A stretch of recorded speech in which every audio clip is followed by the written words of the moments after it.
Well, for more reaction, let's go to Lord Philip Hunt. He's the Deputy Leader of the Lords in the UK. Welcome to the programme. Flawed intelligence, a failure to obtain UN backing, a disastrous aftermath. The inquiry didn't rule on the legality of the invasion in 2003. Should Tony Blair have apologised yesterday?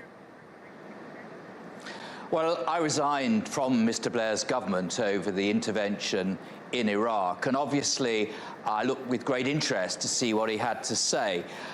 In fairness to Mr. Blair, he always believed that what he did was right, and I don't think he's ever going to be dissuaded from that opinion.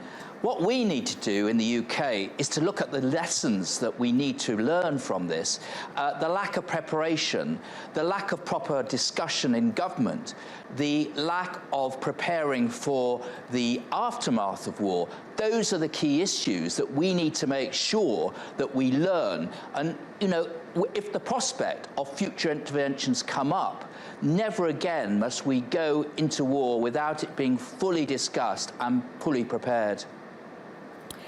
Lord Hunt, he said that he believed that he did not mislead the people, but there are hundreds of families who lost loved ones in that invasion who believe that he did. Well, there's no doubt Tony Blair believed that it was right to take action. He thought it was in the interest of the UK. What the Chilcot report shows is that the evidence that Saddam Hussein was an immediate threat to the UK, or that he had these weapons of mass destruction, that the evidence really wasn't sufficient to support it. And when you put alongside that the fact that the cabinet, which was meant to take the decision, was actually not really informed about what was going on in the discussions, meant that in the end it was a flawed decision. You were privy to many conversations when you were part of the Labour Party before you resigned.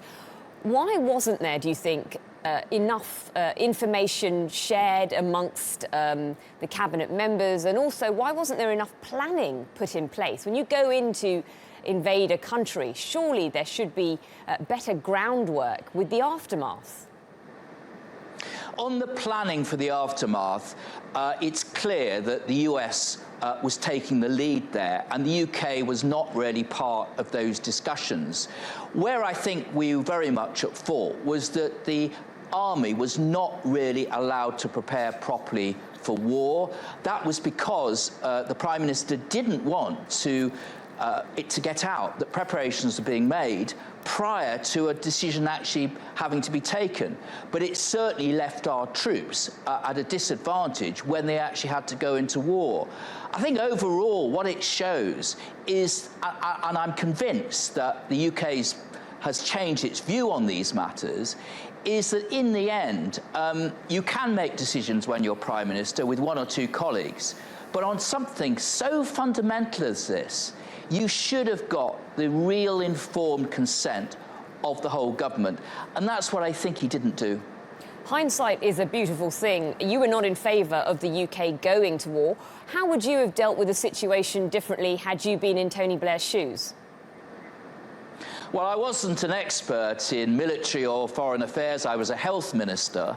I think that we probably got too close to the US. We got too committed early on, and everything else followed in looking for the justification for taking action. One thing about Tony Blair, I was very proud to work under him. In many ways, he was a great Prime Minister. He did great things for our country. I think that the issue for him was tied up to the fact that the US was our closest ally, and he felt we needed to support him. But he also knew, as we know, that Saddam Hussein was a brutal tyrant. And I believe that whilst he was wrong, he still had the best of motives in seeking to do what he did.